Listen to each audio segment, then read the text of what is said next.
Hi, everyone. This is Dallin Wortham with the Charter School Connection podcast.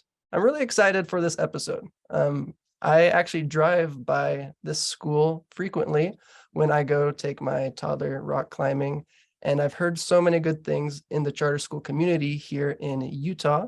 And to have these guests on the podcast is a huge honor. But before I introduce them, I want to thank our sponsors.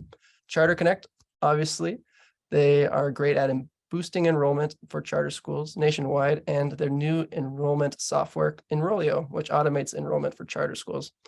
So without further ado, I'd like to introduce our guests, Susan Patten and Dr. Michelle Tanner from the drumroll, the Utah School for the Deaf and Blind. Susan is the Associate Superintendent of the Blind, and Michelle is the Associate Superintendent of the Deaf. So welcome to the show. Glad to be here. So yeah, let's start off with you two, just how you both kind of found yourself in the world of education and specifically the charter school world. And then we'll dive a little bit into your school and what makes your school so awesome and unique. So let's go ahead and start just with Susan. I just picked at random. So Susan, tell us a little bit how you got involved in education. Well, I feel like, of course, we've all been in education in some way or another throughout our life, but my family, actually, all of my family members are in education as far as our teachers in some capacity or in administration. So I kind of grew up in that world. However, when in my early 20s, I had just had my first daughter and I became an intervener, which is a paraeducator that works one-on-one with a student with deaf blindness. And after that, and works for the Utah School for the Deaf and the Blind. And, it just captured me. I have to say, it just captured me. I really didn't have a goal of being in the field of blind, visually impaired, or deaf blind. And I just found it fascinating as far as the way our students were learning. And then I became a teacher of the deaf blind until 2014, when I became the director of deaf blind services at the School for the Deaf and the Blind. And then in 2020, became the associate superintendent of the School for the Blind. So that was my journey. So again, wow. I landed here out of luck for me, and have absolutely loved the journey. Fantastic. Thank you for that introduction. And Michelle, if you could give us a little bit of insights on how you got to where you are. Yeah, I actually was majoring in art. So all my life, I've been doing art since I was like 5 years old. Dad thought I had a talent, so he sent me to private classes and all that jazz. I got to college and I was majoring in art. Mm-hmm. And they took us back to square one. This is how you draw a line. This is how watercolor goes. And I was like, oh man, I don't know if I can do this. So one semester term, I think it was at the time of term, I decided I was going to take a different class. I took a sign class is what I took. And at the same time, I was taking a communications class. And that's important because in the communications class, I had to interview someone from the major I was intended to, which was art. It was an illustrator. I wanted to paint those things at posters that are on at movie theaters. That's what my intention was. I had an airbrush and I've been doing that for a while. Anyway, I went to his office, and Susan will understand this. It was a mess. It was a mess. I looked at that and thought, oh, that's not good. And he explained to me it was feast or famine. And I thought, oh no, that's not the life Michelle's living. I don't like feast or famine. And so I had that going on, and I was taking this class that I just loved. I was taught by a deaf person, and she was great. Well, I took some time off, had some children, and then when I decided to go back to school, the first class I signed up for was actually, it was a sewing class and a sign language class, and just to kind of get myself back introduced to that because I had children at the time. And so I got involved in the sign classes. I had decided my major was education at that point because I had run into my husband's brother is autistic, and I found I enjoy teaching.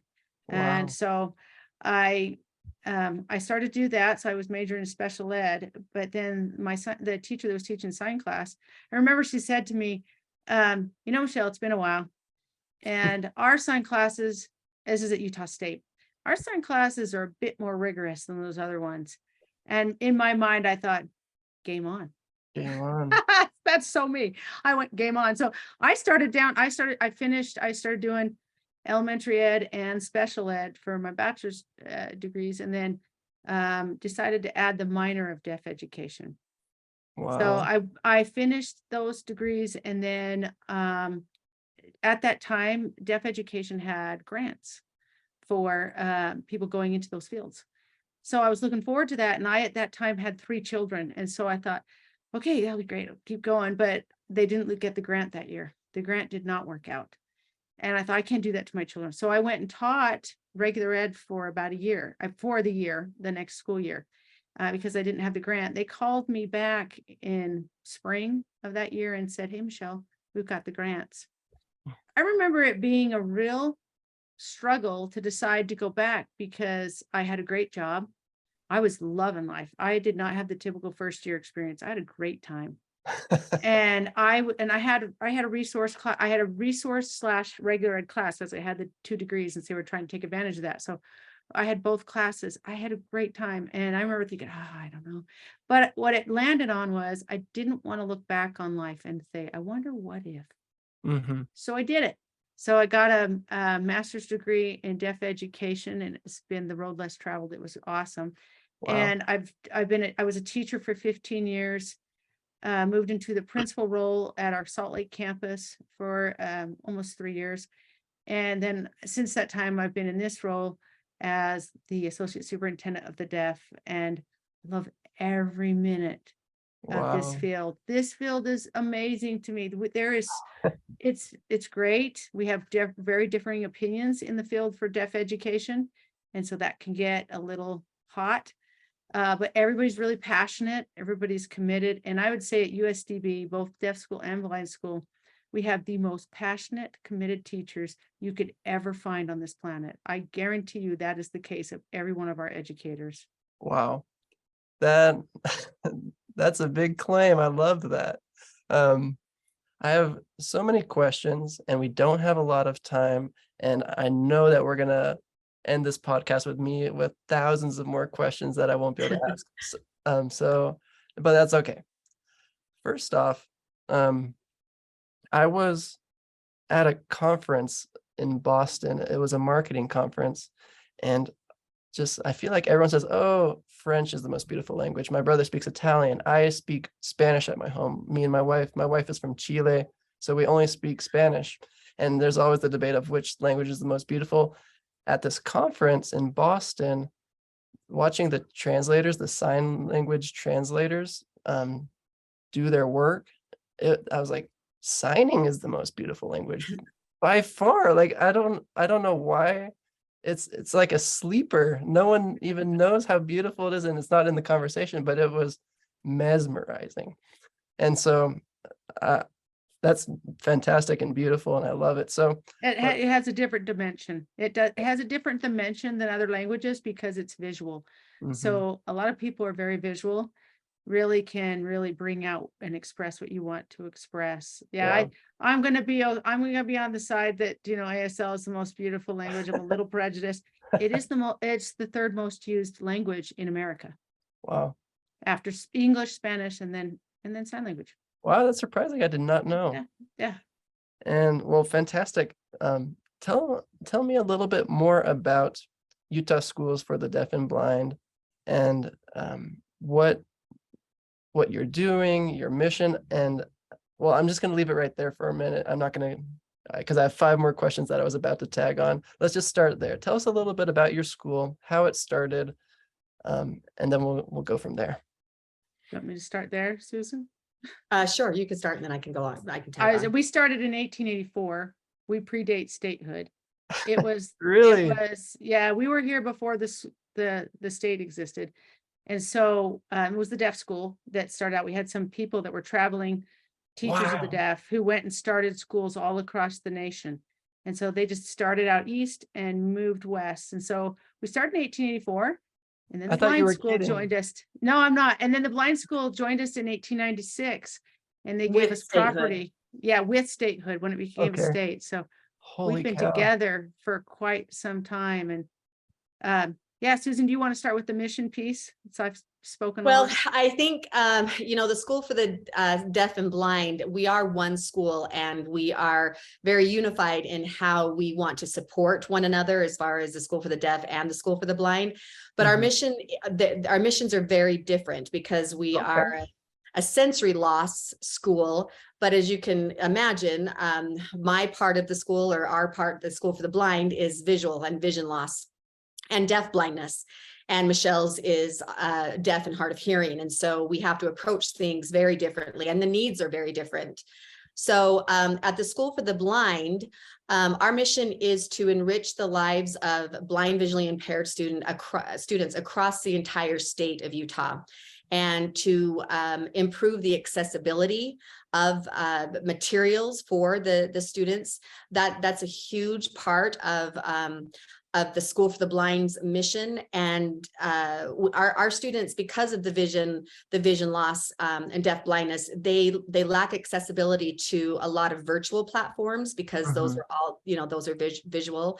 A lot of things that are their sighted peers are able to access, our students are not. And when I say our students, the School for the Blind serves all charter schools in the state of Utah, and our school districts that are smaller and medium-sized school districts. The larger school districts can contract with us to serve. They also have their own teachers of the visually impaired who are extremely qualified, and we work with them as well. But the School for the Blind, we need to reach all of those students, regardless of who is providing the services, to provide enrichment activities and enrich and educate those students, and provide accessibility and resources for the students and the parents. So I would say that that's our biggest mission. Our mission is to enrich the lives statewide, regardless if they're receiving direct services from the School for the Blind. So from Blanding to St. George to Logan. Yes. Wow. The Mexican Hat. Right. And places you don't even know. And our teachers, our itinerant teachers, our deaf blind services actually serves all districts and charter schools statewide. And then our TVI, our teachers of visually impaired services and orientational ability services, those are the areas that are the most critical. And so we have teachers that are traveling a full day to see a student and back a full day. And so the resources that it takes to serve those students in an appropriate way and make sure that they, again, have the same accessibility that their sighted peers have is a real challenge.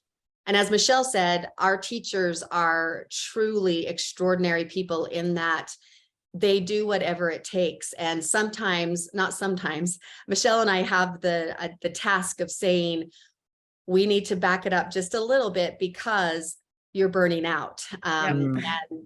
And they can't gauge that because they're so passionate about what they're doing. So they might be up all night brailing something that the student needs the next day, because they want that student to have what's needed that their sighted peers are getting. So that was a very roundabout way of, I didn't state our exact mission statement or a vision statement, which we certainly have, but that's what we are trying to do right now.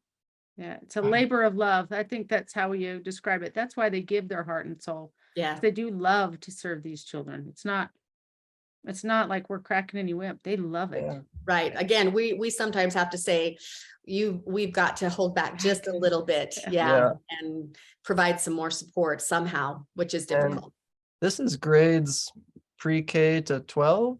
So 0. we actually have our parent input 22 program, which is ages 0 to 3 for both the deaf school and the blind school. And then at age 3, they go into the children go into preschool, and we serve the school age kids through high school. And then we also have post-high programs through age 22. So from 0 to 22, we are involved in their lives. So how many students more or less do you service in the state of Utah? Okay, there's about 3,000, just about 3,000. Wow. And those services that could be those are services. So that could be one student who might be deaf blind, who is receiving hearing services, vision services, or that number is 5,000. That number is 5,000. That's 5,000. So Yeah. there's multiple services from the School for the Deaf and the Blind that could be providing services for one student. Wow. Yeah, so depending on the intense needs of the student, Right.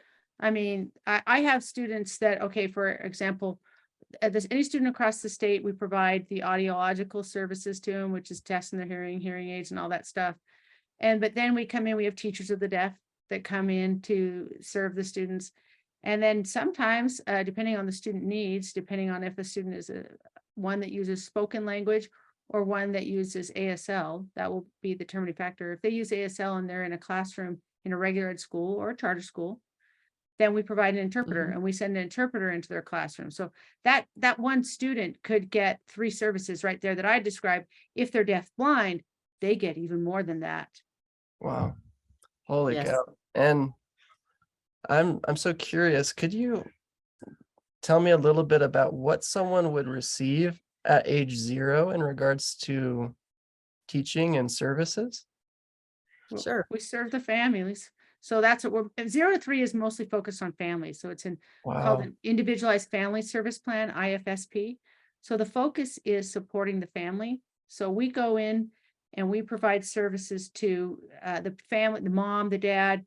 On my end, it's a parent-infant advisor. They call a PIP advisor, who goes in and teaches lessons to the parent about how to interact with their baby, things to make language better. So we focus a lot on language. And if the parent's interested in learning American Sign Language, and we hope they are, then we also send what's called a deaf mentor in there. And so the deaf mentor is a role model, a deaf role model, so that the parent gets to meet, interact with, and be taught by a deaf person, teaching them ASL. And we also do all the, we assist with audiological services on my end. And then Susan's got some different, slightly, well, obviously the different types of service patterns than mine. So what we do, we do go in the homes because by law, we are required to serve the child in their natural setting, which is typically their home environment from birth to 3.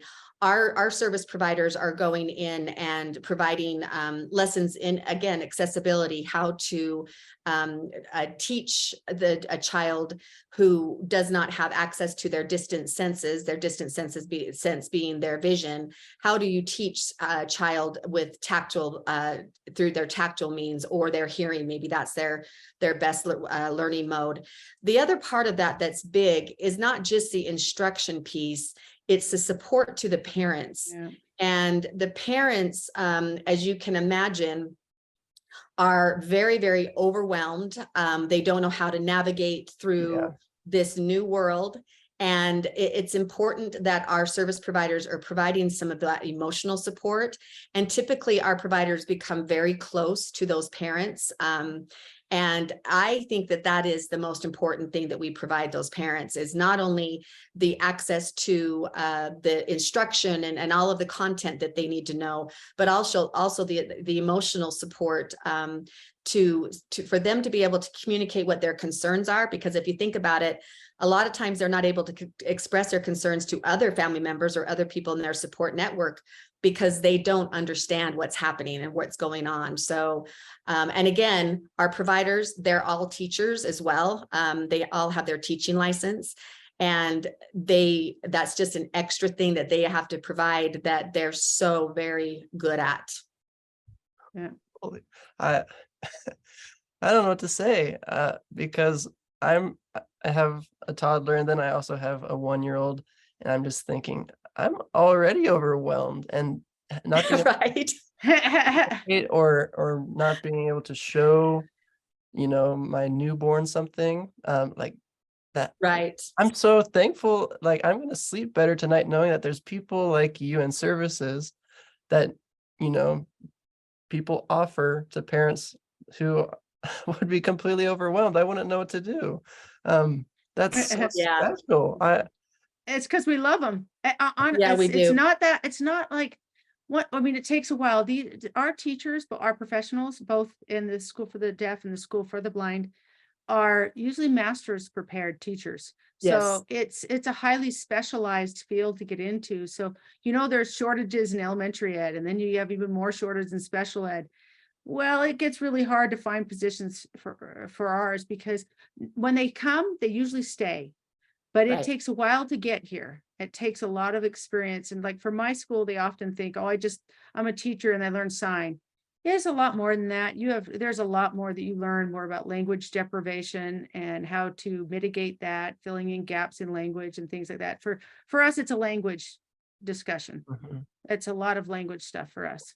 And I would say for us, Michelle, we kind of piggyback on each other, so as far as questions are concerned. Yeah. And but and for us, we're serving kids who have multiple disabilities or have very complex issues, more than just vision loss. They might have physical disabilities, cognitive disabilities.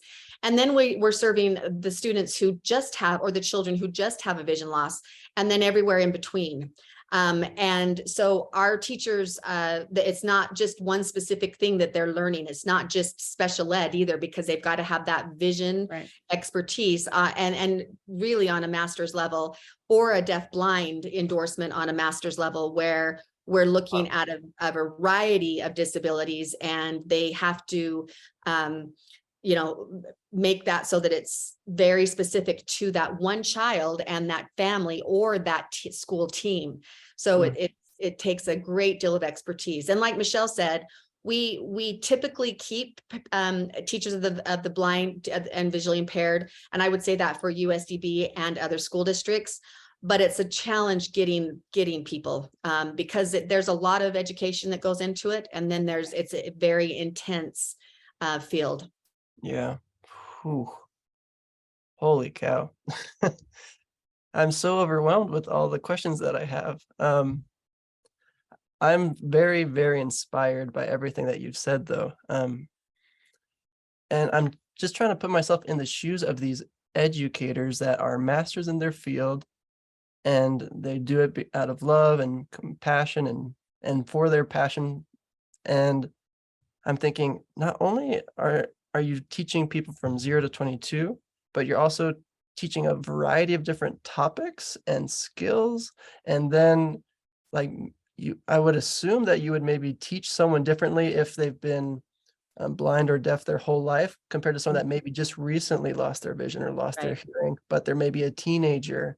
And being able to give that emotional support to them and their family, you're spinning so many plates. And you know what, when I meet these parents and I talk to these parents and they're going through the grieving process in some regards, and I say some regards because of course I've been in this field for a while, but I usually say to them, congratulations. I mean that genuinely and heartfelt. Congratulations. You are on a journey that's different than everybody else's journey. But I promise you, it's just as beautiful, just as enriching, and you will be a better person for it. You will enjoy this journey if you just savor it. So just embrace it, love it. Because actually it's a good journey. These kids are not, they're not less than, they are just as rich and beautiful as any other child out there. Of course. Wow. And it's our job as educators to figure out the best way that that our students are learning. That's our job. The parents can provide input because they're there with the students. They know the student better than anybody.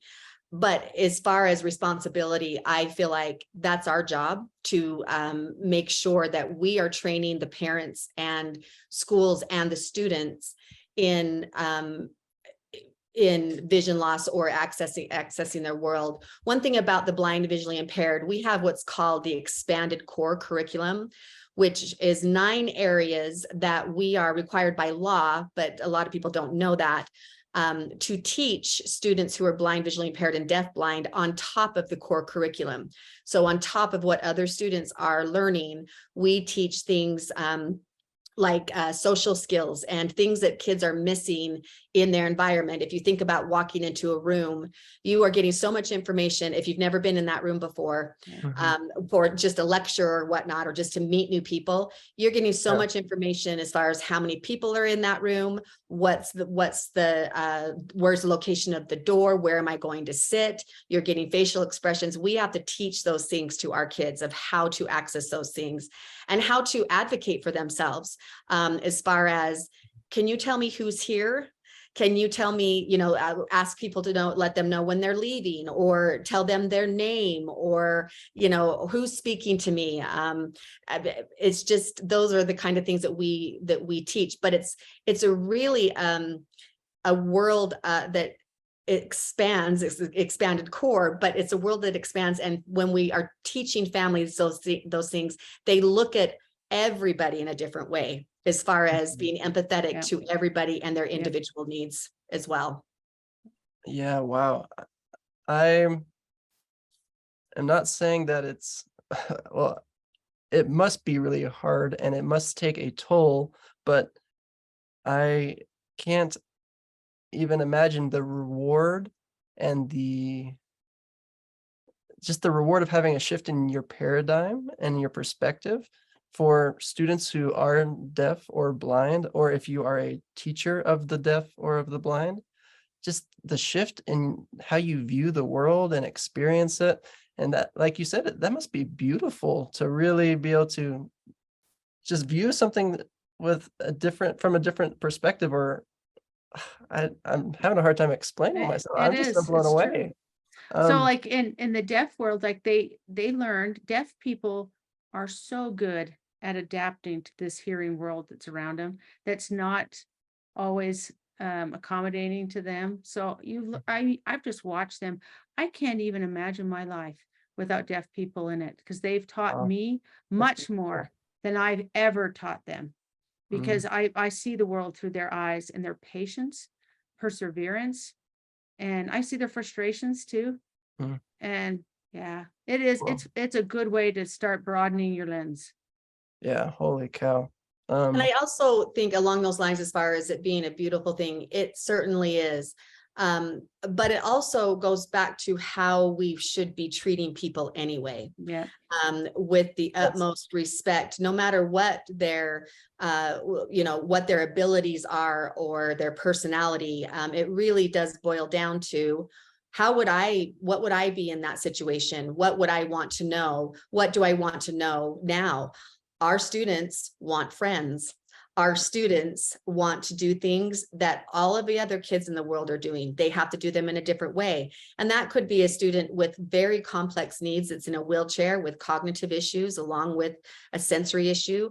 And we really just have to remember, it comes down to treating people in a very respectful way, everybody. wow. Um, Well, yeah, I'm blown away. And for anyone wondering, your passion, the both of you are showing your passion for what you do, because it's almost 5 p.m. on a Friday and you're doing this podcast. So the fact that you're just doing that shows how passionate you are and how passionate your staff and students are. Because we are closing up on and running out of time, unfortunately, which it pains me to say because I'm so interested. The people that will be listening to this are charter school leaders and administrators, and maybe some parents and maybe some students. What would you like to tell them? What insights or stories or anything? Do you have anything on the top of your mind that you would like for them to know to maybe implement in their school or in their teaching? Number one thing, we're here. yes. We are here, and we are here to support charter schools. There is no cost. We want to help. And sometimes they don't know we're there because they don't have a deaf child or a blind child or a deaf blind child for a long period of time, because that's why they're considered low incidence disabilities. And so they don't remember that we're here. But I think the number one thing I want charter schools to know is we're here. We want to help. We want to be a part of your team and be that support. It's a part, we talk about continuum of services. We are a part of that. And we can help bring some strength and power to your team at a charter school. Just let us know. Well, And I would echo that we are here. And, we're also very anxious to talk to people who may not have a student with a sensory loss in their school, but might want some more information. We would be more than happy to answer those questions and at least give our contact information or website or whatnot, so that when they do have a student with sensory issues, that they know who to reach out to. And we collaborate well with charter schools.